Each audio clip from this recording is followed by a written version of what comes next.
አይ አልሄድም። ለምን እኔ ልጅ እኔ ማለት ታመንበት ቤት ድጋሚ መሄድ አልፈልግም። ብሌንዬ ለሰላም ይቅርታ አድርግላት። በቃል ተታላ ነው እንጂ እኮ መጥፎ ሰው አይደለም። ደግሞ ጠፋ። ማዘር ምን ሆነሽ ነው የምታለቅሽው? ምን ተፈጥሮ ነው?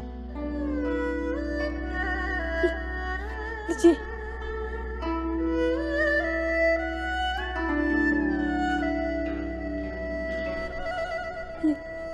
የኔ ዓለም የኔ ህይወት የኔ ስስት እናቴ የኔ እናት ልጄ እናቴ እኮ ነኝ። ያቺ ጨካኝ እናት ከቤት ያባረረች። ይቅር በለኝ የኔ ልጅ ይቅር በለኝ።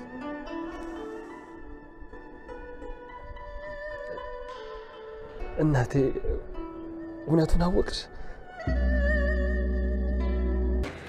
ግን ተረጋጋ። ምን ያስከው? ብሬን ልቀቂኝ። ጩቤ ነው አይደል ያስከው? ምን ላደርግልህ ነው? ልቀቂኝ። ልጄ ተጎዳሽ? እስኪ እናቴ ዳግም ጩቤ ይዞ ነው ሄደው። ተከተል። ከሰው ጋር ሊጣላ ነው። ተከተል እናቴ። ቶሎ በይ ልጄ። ዳግም ቆይ እናትና ልጅን በመለያየት ምንድን ነው የምትጠቀሚው? እሺ የኛ ጻድቅ አሳዘኑሽ? አዘንሽላቸው? ወረኛ እንደዛ ሲሆን የጊሽ ምንም አይመስልሽም? ቆይ ትንሽ እንኳን አትጸጸትም? አልጸጸትም። ለምን ጸጸታለሁ? እሱ እኮ እኔን ገፍቶ እኮ ነው ሄደው። እጅ ታክል እንኳን ለኔ አይጨነቅም። ታዲያ ለምንድን ነው የምጨነቅለት? በጣም ታሳዝኛለሽ። ምን አይነት ጨካኝ ሰው ነሽ? አንቺ ምን አገባሽ ነው? ወይስ ለፋረቅ አንቺም ወደድሽው? ድሮም የኔ የሆነ ነገር ትወጃለሽ። ሰላም ሰላም ውዴ ቻናሌ ቤተሰቦች እንዴት ናችሁልኝ? ደህና ናችሁ ወይ? እንኳን ወደ ቻናሌ በሰላም መጣችሁ። እንግዲህ ዛሬ በአደራ ድራማ በክፍል 34 ተመልሰናል። እንግዲህ በባለፈው በክፍል 33 ላይ ብሌን ከአሳዳጊ እናቷ ጋር ተጣልታ ከቤት ተባራ ማረፊያ ቦታ አጥታ ስትሰቃይ መንገድ ለመንገድ አይተናት ነበረ። ከሰላም ቤት ደግሞ እንግዲህ ቃል ሌባ ናት በማለት ሰላምም ነገሩን ችላ በማለት ቃል እንድታባረራ ስታደርግ አይተናል። ነገር ግን ብሌን ለሰላም ውለታ ልትውልላት ነበረ። ሰላም ማየት ያልቻለችውን ቤቷ ውስጥ እየተደረገ ያለውን ነገር እንድታውቅ አይኗ ልትገልጥላት ፈልጋ ነበረ። ነገር ግን እሷ ጥሩ ነገር ለማድረግ በአሰበች እንግዲህ ለሷ በጣም መጥፎ ነገር ገጥሟታል። እሱም አሳዳጊ እናቷ ሳትቀር እንዳንቺ አይነት ባለጌ ልጅ የለኝም፣ አንቺን ልጄ ስላልሆነ የሰው ልጅ ነሽ በማለት ልቧን የሚሰብር ቃል እንግዲህ ተናግረው ከቤት ወጥታ እንድትሄድ አድርገዋት ነበረ እና በጣም ታሳዝን ነበረ። ይሄ አልበቃ ብሎ እንግዲህ ከቤት መውጣቷን ቃል ታቅ ስለነበረ ለአቶ በኃይሉ ደውላ የሰላምና ዳግም ብሌን ሊፈልጓት እንደወጡ ብሌን ደግሞ ከቤትም እንደጠፋች ከነሱ ብትባረርም ከአሳዳጊዋ ሴትዮ ቤት እንደጠፋች ትነግረዋለች ለአቶ በኃይሉ። አቶ በኃይሉም ታዲያ እኮ ይሄ ለእኛ መልካም ዜና ነው፣ ጥሩ ነዋ፣ ምን ችግር አለው እያላት ነበረ። እና እንግዲህ ቃልና አቶ በኃይሉ እንግዲህ ቶሎ ነው የሚግባቡት። በነገራችን ላይ ምንድነው ብቻ ስራቸው የሆነ በሆነ ነገር ይግባባሉ። አሁን የሆነ አንዳቸው አይሆንም ያሉትን ነገር መልሰው ሲስማሙ እናያቸዋለን። ለምሳሌ ቃል ጓደኛዋ እዛ ቤት ምን ትሰራለች? ጭራሽ የምታጨስ ጭራሽ ለዛ አይነት ስርዓት የሌላት ሌባ አሁኑ ነው ከቤት ማስወጣት ብሎ አቶ በኃይሉ እንግዲህ ሊያስወጣት ሲነሳ ነበረ። ቶሎ ብላ እንግዲህ ስለ እኔም ስለ አንተም ስለማመም ታውቃለች፣ ሁሉንም ነገር ስለኛ ህይወት ታውቃለች። ስለዚህ ማስወጣት የለብንም ስትል ሰላም እንግዲህ አብራቸው ቁጭ ብላ ነበረና ምንድነው የምታውቀው ብላ አልጠየቀችም። በኃይሉና ቃል ግን ተግባብተው ነበረ በእነሱ ቋንቋና እና ቶሎ ብሎ ነበር ሀሳቡን እንግዲህ በመቀየር ሰላምን ለማሳመን ሲሞክር ያየ ነው። ልጅቷን ከማባረር ይልቅ መምከርና ወደ ቀልቧ እንድትመለስ ማድረግ ነው። ለምሳሌ እኔ እንደዛ በሆነ አውጥተሽ ትጠኛለሽ እያለ እንግዲህ እህቱን አንጀቷን ለመብላት ሲሞክር አይተነዋል። በዚህ መጠን ነው ሁለቱ የሚግባቡት። እና እንግዲህ ነገር በዚህ እያለ ነበረ ብሌን ከቤት ወጥታ ከሄደች በኋላ ለአቶ በኃይሉ ግን ብሌን ሚስጥራችንን ለሰላም በደብዳቤ ልትነግራት ነበረ ማንነቷን ደብቃ ደብዳቤ ለሰላም ጽፋላት ነበረ። አጋጣሚ ሆኖ እኔ ስለተቀበልኳት ነው እንጂ ዛሬ ጉዳችን ፈልቶ ነበር። ስለዚህ ብሌን ለኛ እንቅፋት ናት ከዚህ በኋላ ለስራችን ትለዋለች። በዚህ የተነሳ በኃይሉ እንግዲህ ሳሚን ከሷ ቀደም ብሎ ግን ሳሚን እንግዲህ አስደብድቦት አግቶታል። አሁን ላይ በነፍስ ነው የምፈልገው እንዳትገለው ብሎ ምንም ያደረገው ነገር የለም። ያሳሰረችው ቃል ናት። ይህን ነገር ያወቀ አልመሰለኝም። ነገር ግን ሳሚን አግቶታል።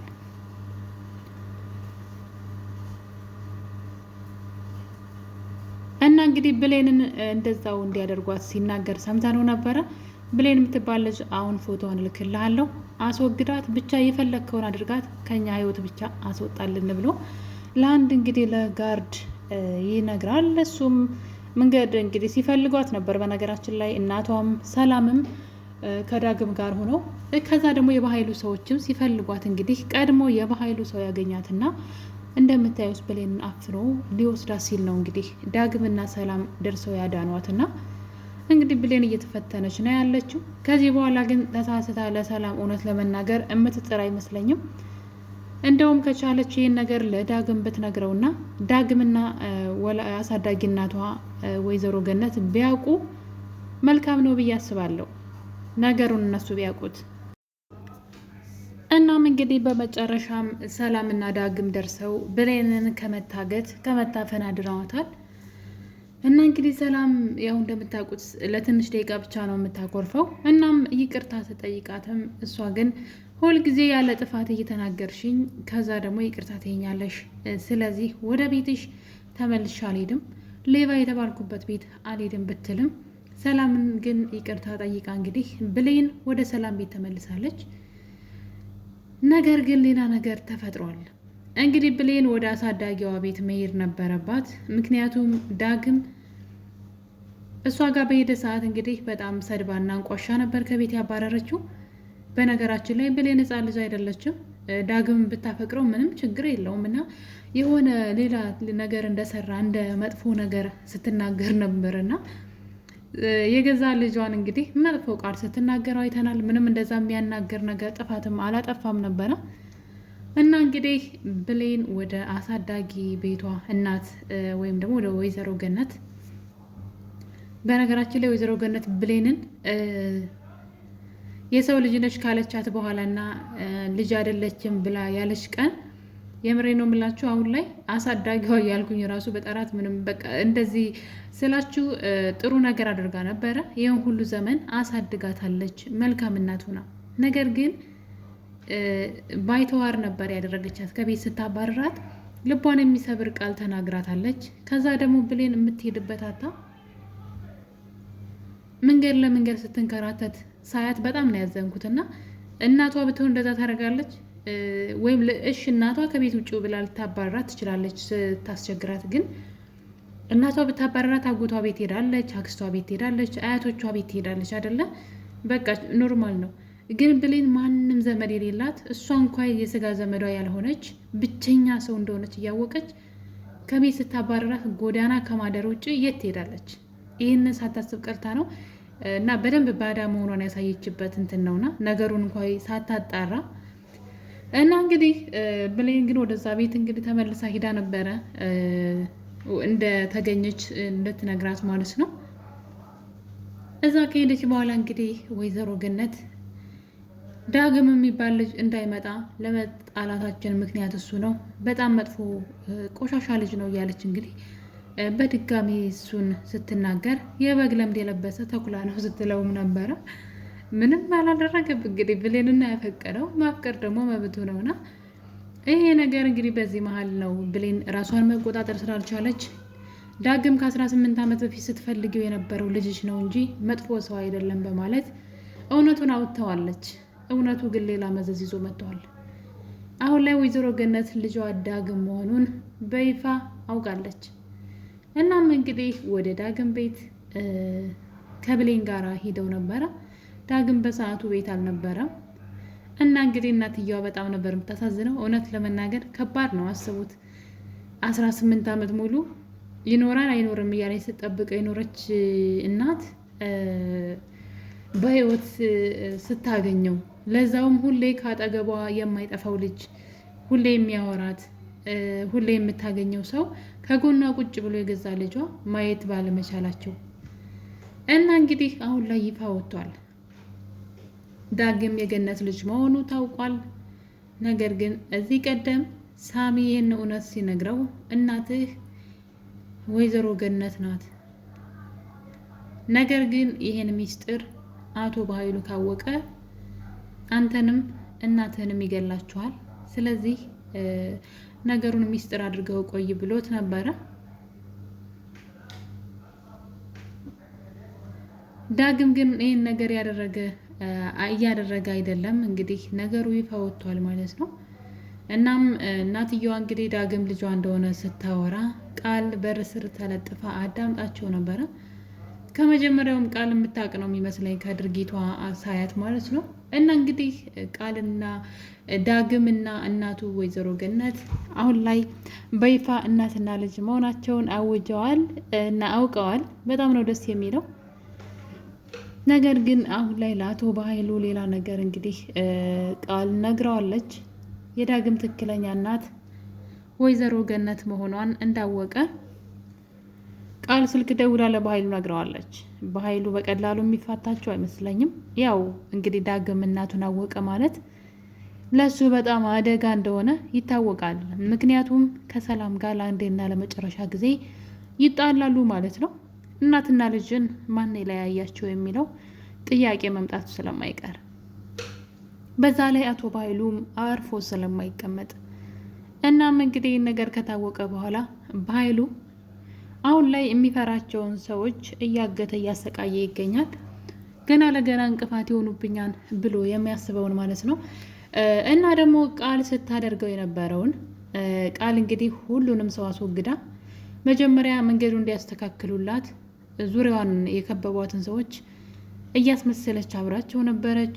አቶ በኃይሉንም እንዲሁ ሳሚንም እስከምፈልገው ድረስ ደካማ ጎናቸውን ስታገኝ ማለት ነው እስከምፈልገው ድረስ ተጠቅሜባቸው ከዛ እነሱን አስወግጄ ሁሉንም ነገር ለራሴ እቆጣጠራለሁ ብላ ታስብ ነበረ።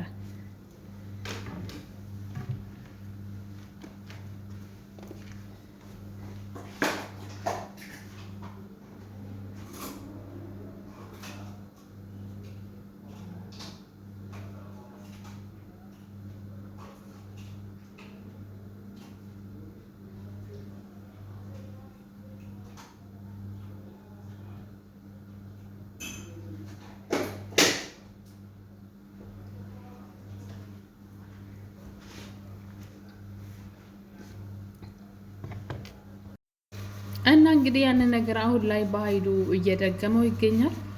ቃል ካሳሰረችው እና ከተፈታ በኋላ በትክክል ማን እንዳሳሰረው ሰውየውም አላወቀም። እና እንግዲህ ያበላሸውትን ነገር እራሴ ያስተካክለዋለሁ ሲልም እየሰማነው ነው አቶ በኃይሉ የመጀመሪያ ስራው እንግዲህ ሳሚ በነገራችን ላይ ልክ እንደ ዳግም ከቤተሰቦቹ ለይቶ ለዘመናት ለሰው ሽጦት ነበር መሰለኝ እና የሆነ ቂም በቀል አለው። ቤተሰቦቹን ያጣው በኃይሉ ምክንያት ነው። በኃይሉ በጣም አደገኛ ወንጀለኛ ሰው ነው። በሚሰራው መስሪያ ቤት ውስጥ ራሱ የሚሰራው ተንኮልና ክፋት እንግዲህ ቃል አሳስረው የነበረውን በእነሱ መረጃዎች ነበረ። ነገር ግን እንግዲህ ሌላ ባለስልጣኑ ወዳጅ ስላለው ከነ ወንጀሉ ነው እንግዲህ የወጣው መልሶ መግባቱ የማይቀር ነው። አሁን ደግሞ ተደጋጋሚ ወንጀሎችን በመስራት በሚል ነው የሚከሰሰው። ምክንያቱም ዳግምን ከእናቱ ለይቶ ለዘመናት ከዛ ደግሞ የገዛ የእህቱን ልጅ ሳይቀር በጣም ለየት ያለ ሰው ነው። በነገራችን ላይ በኃይሉ ምን አይነት ስግብግብና አልጠግባይ አይነት ሰው ነው። የገዛ እህቱን አስቡት፣ በጣም ከባድ እኮ ነው። የገዛ እህቱን ሳይቀር ማለት ነውና እስካሁን ድረስ እንትን ያለው ያልሸጠው ራሱን ብቻ ነው ወይም ደግሞ የሰውነት አካሉን ብቻ ነው። ምንም የቀረው ነገር የለም። የእህቱን ንብረት ሳይቀር የሁሉንም ንብረት ነው። ግን ከሰው የተሻለ ሆኖ አናየውም። ግን ያላበላሸው ህይወት የለም። በሌንን ያለ እናት እንድታድግ አድርጎ ከዛ ደግሞ ያሳዳጊዋን ሲያሰቃይ የኖረ ሰው ነው። የጭካኔው ጭካኔና ይህ ሁሉ ዘመን እንግዲህ በተንኮልና በክፋት የኖረ ሰው ነው። በጣም ብዙ ወንጀሎች ያለበት ሰው ነው። ነገር ግን አሁን ላይ ለገዛ እህቱ እንኳን የማይመለስ ሰው ሆኖ እንግዲህ የገዛ እህቱንም የዚህ እጣ ፈንታ የዚህ ገፈት ቀማሽ ሆናለች ማለት ነው። እና ይህን ማንነቱን ብታውቅ እንግዲህ ሰላም ምን ትላለች? እውነት ለመናገር ከሆነ እኔ በጣም ነው የምገረመው በሱ ሰውዬ ተግባር። ግን አንድም ነገር ተሳክቶለት አይቻል አቅም። ነገር ግን የሰዎችን ህይወት በጥብጧል። እንግዲህ ቃል እናቱን ዳግም ማለት ነው እናቱን ለስንት ዓመታት ሳያገኝ ሳሚም የዚህ እጣ ፈንታ ደርሶታል። አሁን ደግሞ ብሌን የሰላም የእህቱ ልጅ እንግዲህ ሳትቀር የእህቱ ልጅ ወይም ደግሞ የራሱ ዘመዶች ከሚበሉት ሌላ እንዲበላው ራሱ ንብረቱን ይፈልጋል እና ቃልን እዛ ቤት ልጅ አድርጎ ሲያመጣ አስቡት እንግዲህ ቃልን ልጅ አድርጎ እዛ ቤት አምጥቶ ምን አይነት ድራማ እንደሚሰራ ተመልከቱ። እና በጣም ብዙ ነገሮች አሉ እንግዲህ የወይዘሮ የብሌን ወላጅ እናት ነኝ ብላ የመጣቸው አልማዝ ራሱ እንግዲህ በመጨረሻም ዳግም ይሄን ነገር አቶ ባህሉ እንደሰማ ሲያውቅ ከቤት ቢላ በመያዝ በድጋሚ ሌላ ስህተት ሊሰራ እንግዲህ ወጥቷል ማለት ነው። ከእናቱ ጋር የነበረውን የፍቅር ጊዜ በደንብ ሳያሳልፍ ማለት ነው ለብዙ ዓመት አቷት የነበረችውን ውድ እናቱን ስላገኘ አሁን ላይ ቢያንስ ይህን ደስታውን ማጣጣም ነበረበት። በእርግጥ አቶ ባህሉ አይተኛለትም። በደንብ ራሱን ካልጠበቀ እና እናቱን ካልጠበቀ ባህሉ ብዙ ሰው ስላለው እና በገንዘቡ ማዘዝ ስለሚችል ዳግምን ሊጎዳ ይችል ለመጉዳት ያስባል፣ አይተኛም። ነገር ግን ዳግም ደግሞ አሁን አቶ ባህሉን ቢገለው እንግዲህ ነፍሰ ገዳይ ሆኖ እስር ቤት ነው አይደለም የሚበሰብሰው። ለምን ማሰብ እንደማይችል አላውቅም። እንግዲህ አቶ ባህሉ ለመግደል ቢላ ይዞ ወጥቷል ከቤት። የአቶ ባህሉ ጉድ ግን አሁን ላይ ሊወጣ ይችላል ብዬ አስባለሁ። ሰላም ስለ አቶ ባህሉ ማንነት የምታውቅበት ጊዜ የደረሰ ይመስለኛል። ምክንያቱም ደግሞ እንግዲህ በጩቤ ከወጋው አቶ ባህሉን ሰላም ደግሞ ለምን እንደሆነ ነገሩን መጠየቋ የማይቀር ነው። በዛ ላይ አቶ ባህሉ እሱንና እናቱን እንትን ለማለት ነበር እንግዲህ ወደ ቤት ሲመጣ የነበረው። በቃል ደውላለት ዳግም እናቱ ወይዘሮ ገነት መሆኗን አውቋል ብላ ስለነገረችው እየተጣደፈ እንግዲህ እነሱን ለመጉዳት ነበር የመጣው። ነገር ግን ዳግም ቀድሞት እንግዲህ እንደምታዩት ቢላ ይዞ ነው ከቤት የወጣው። ይህ ነገር ወደየት እንደሚያመራ ባናውቅም ዳግም ትንሽ ችኩል ነገር ነው። ፊት ለፊት ነው ነገሮችን የሚጋፈጠውና እንግዲህ ችግር ውስጥ እንዳይገባ ከእናቱ ጋር ጊዜ እንኳን ሳያሳልፍ እና ውድ ቤተሰቦች እንግዲህ አደራ ድራማ ክፍል 34 እንግዲህ በክፍል 35 ደግሞ እስከምንገናኝ ድረስ የዛሬ ቪዲዮ ይሄን ይመስል ነበረ። ለቤት አዲስ የሆናችሁ ሰብስክራይብ በማድረግ አበረታቱኝ። ሀሳብ አስተያየታችሁን ደግሞ ኮሜንት ላይ ማስቀመጥ እንዳትረሱ። የዛሬን አበቃን። በሌላ እስከምንገናኝ ሰላም ቆዩልኝ።